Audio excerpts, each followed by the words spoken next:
Morning, sir. Good morning. Nice to have you in this. Pleasure to be here. Yeah, so we are at like an entrepreneur beach resort. Your name, your background, and why we are here. Thank you very much. My name is Dr. Gbadero.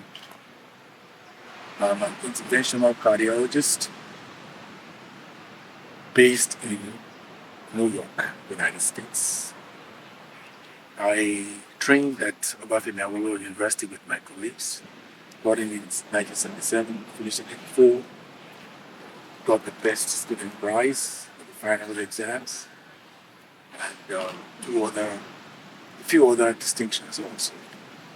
I went to the United States in 1988, and I did a total of 9 years of specialty training: internal medicine, critical care fellowship, general cardiology, and interventional cardiology.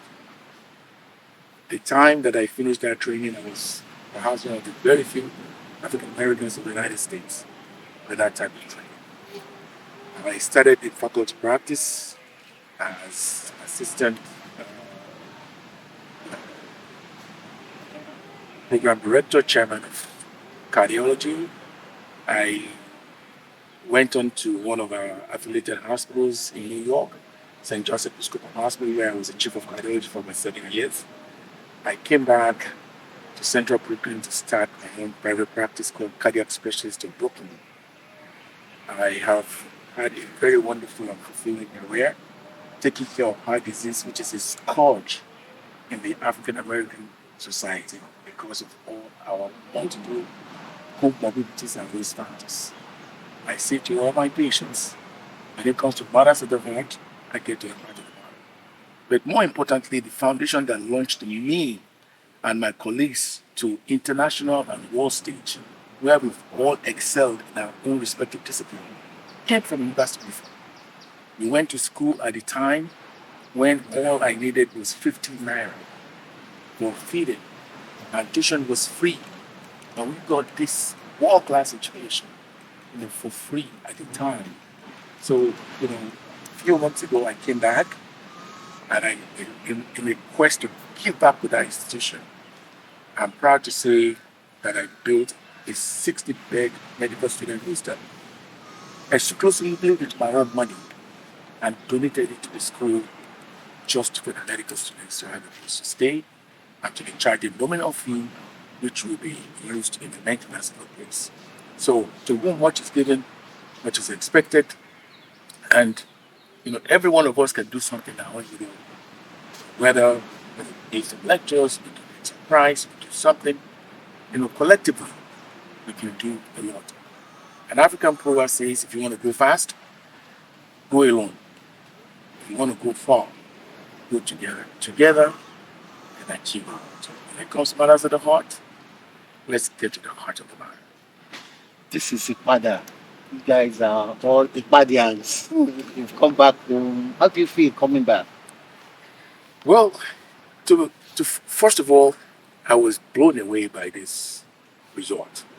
Me and my family would go to this type of resorts every year, multiple times a year in the Caribbean, to these all-inclusive resorts in Punta Cana, Dominican Republic, in Jamaica, in Mexico, many parts of the Caribbean countries that have really monetized this type of concept of all-inclusive resorts where you are exposed to nature, you are exposed to luxurious, with luxuriant vegetation and sand, surf and sea with all the amenities that comes with it.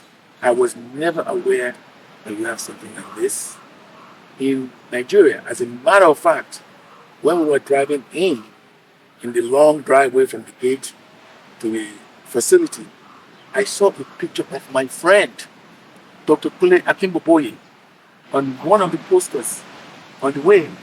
Little did I know that his family, his brother, owned this resort. I went immediately to call him, and he said, "Yeah, that's my brother's place in Gbadero." So, I cannot tell you how impressed and happy I am to have discovered this place.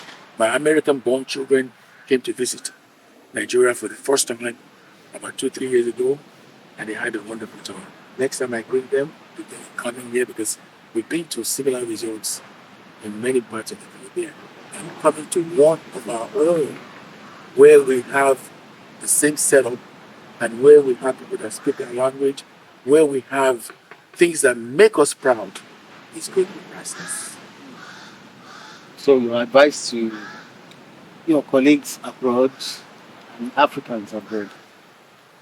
Well, my advice is that first, whatever you do, seek the kingdom of excellence. Be excellent in whatever you do first. Make your mark and mentor other people so you can pass it. Secondly, remember where your roots are, where you came from. And nobody's going to develop our continent for us. For us, we have to do it.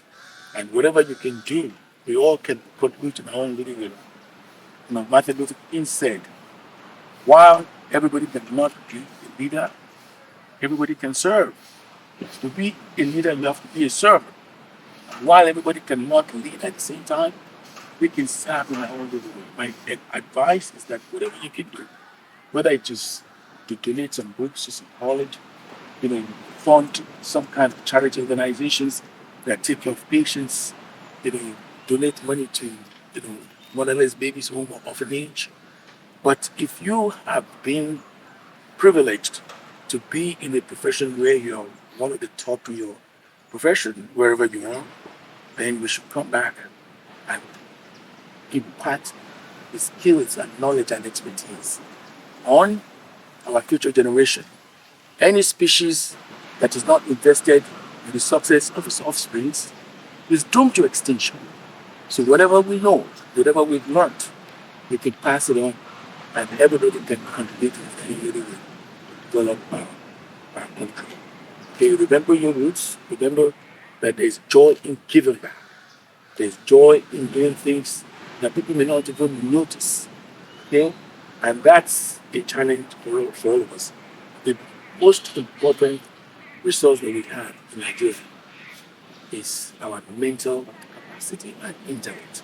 And we want that a country of 200 million people have people that are representing our country in all the best institutions in the world. In Oxford, in Cambridge, in Yale, in Harvard, anywhere you go, you see Nigerians excel.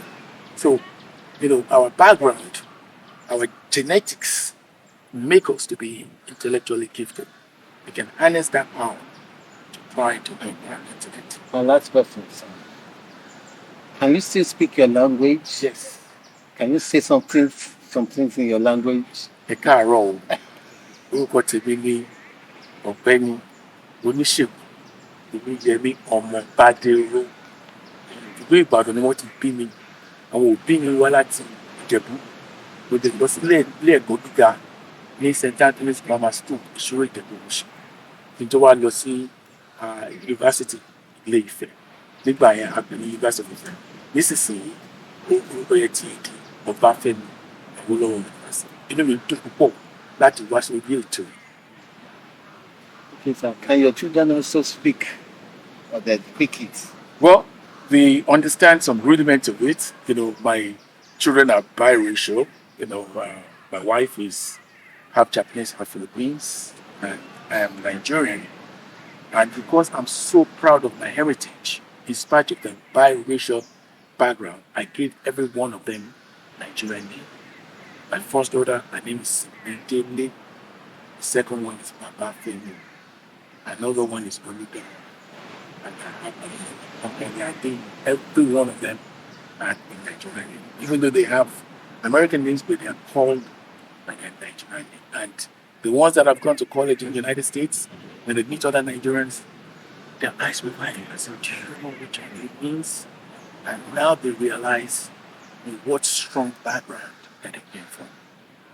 Thank you very much.